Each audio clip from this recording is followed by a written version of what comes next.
बिस्मिल्लाहिर्रहमानिर्रहीम अल्हम्दुलिल्लाहि व कफ़ा वस्सलातु वस्सलामु अला सय्यिदिर रुसुल व ख़ातमिल अंबिया अम्मा बअदु फ़अऊज़ु बिल्लाहि मिनश शैतानिर रजीम बिस्मिल्लाहिर्रहमानिर्रहीम।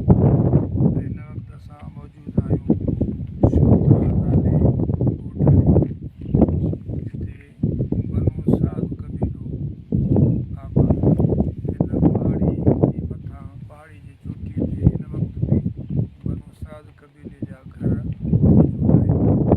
जंहिं जाइ ते असां हिन जे दोस्त सां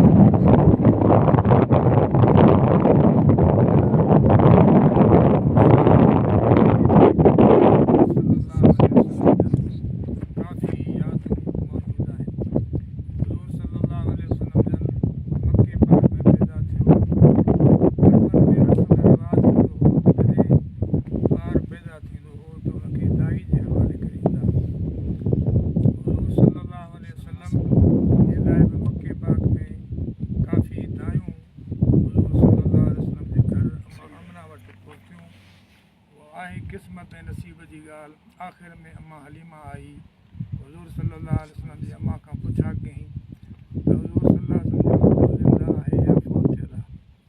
अम्मा आमना जवाब में चयो त अब्बो फ़ौत थियल आहे।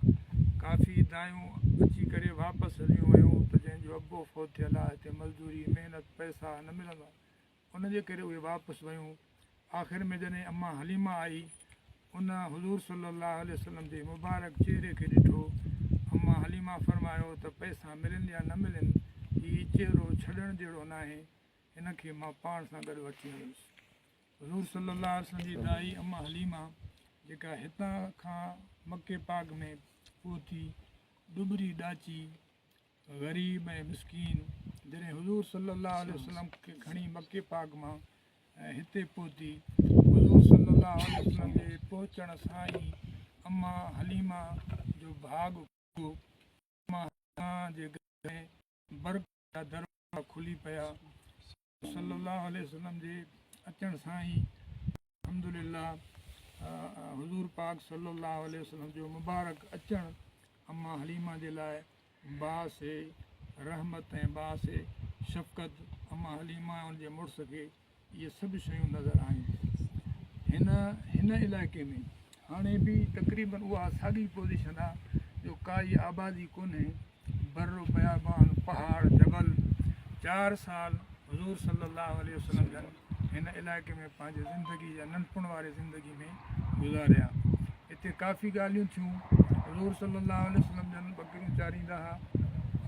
ॿकरियूं हीअ ॿकरियुनि जो वाड़ो आहे ऐं हेठि खूह आहे। खूह मौजूदु इहो अॻिते हली करे तव्हांखे ॿुधायूं था। ऐं हिन जाइ ते हुज़ूर साईं जो शब सदर बि थियो, उहा जाइ बि अॻिते आहे, उहा अॻिते हली करे तव्हांखे ॿुधायूं था। ऐं हिते गॾिजी करे दुआ घुरूं कीअं हुज़ूर साईं जी नंढपण वारी ज़िंदगी, मुबारक ज़िंदगी हुज़ूर सल्लल्लाहु अलैहि वसल्लम जी हिते गुज़री। हीअ रहमत ऐं बरकत वारी जाइ आहे। अलाह साईं खां सभु गॾिजी करे दुआ घुरूं त अलाह साईं असांजी हाज़िरी खे क़बूलु फ़रमाए, अलाह साईं असांजे उमिरि खे क़बूलु फ़रमाए। जेके हरमैन शरीफ़नि जा तालिब आहिनि, जंहिंजी ख़्वाहिश तमन्ना आहे उमिरि जे लाइ बैतुल्लाह जे ज़ियारत लाइ, जिन दोस्तनि असांखे दुआ जे लाइ चयो, अलाह साईं उन्हनि जी इन ख़्वाहिश खे बि पूरो फ़रमाए। अलाह साईं असांजूं बि जाइज़ मुरादूं अल्लाह तबारक व तआला कामिल फ़रमाए। सभिनी जे गुनाहनि खे अल्लाह माफ़ फ़रमाए। हुज़ूर सल्लल्लाहु अलैहि वसल्लम जो सचो उम्मती अल्लाह ताला बणाए। हुज़ूर सल्लल्लाहु अलैहि वसल्लम जी सच्ची ग़ुलामी नसीब फ़रमाए। अल्हम्दुलिल्लाहि रब्बिल आलमीन वल आक़िबतु लिल मुत्तक़ीन वस्सलातु वस्सलामु अला सय्यिदिल अंबिया वल मुरसलीन। ऐं मुंहिंजा रब साईं, इहा मुबारक जाइ आहे जिते हुज़ूर सल्लल्लाहु अलैहि वसल्लम जी मुबारक ज़िंदगी गुज़री। अल्लाह पंहिंजे हबीब महबूब मोहम्मद असांजे हाल जे मथां रहम फरमा, करम फरमा, रहमत ऐं शफ़क़त निगाह फरमा। सभु राज़ी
उन सभिनी जे मथां रहम फरमा ऐं मज़ा अल्लाह जेकी ॻाल्हि में लिखणी आहे उनजे हाल जे मथां रहम फरमा उनखे रिज़्क़ ऐं रोज़ी में बरकत अता फरमा उन्हनि जूं जाइज़ मुरादूं पूरियूं फरमा असां सभिनी जूं परेशानियूं दूर फरमा असांजे औलाद खे नेक ऐं सालिह बणाए असांजे औलाद जे मथां रहम फरमा करम फरमा आज फरमा अल्लाह तूं राज़ी थी रब्बना तक़ब्बल मिन्ना इन्नका अंत समीउल अलीम व तुब अलैना इन्नका अंत तव्वाबुर रहीम सल्लल्लाहु तआला अला खैर खल्क़िही सय्यिदिना मुहम्मद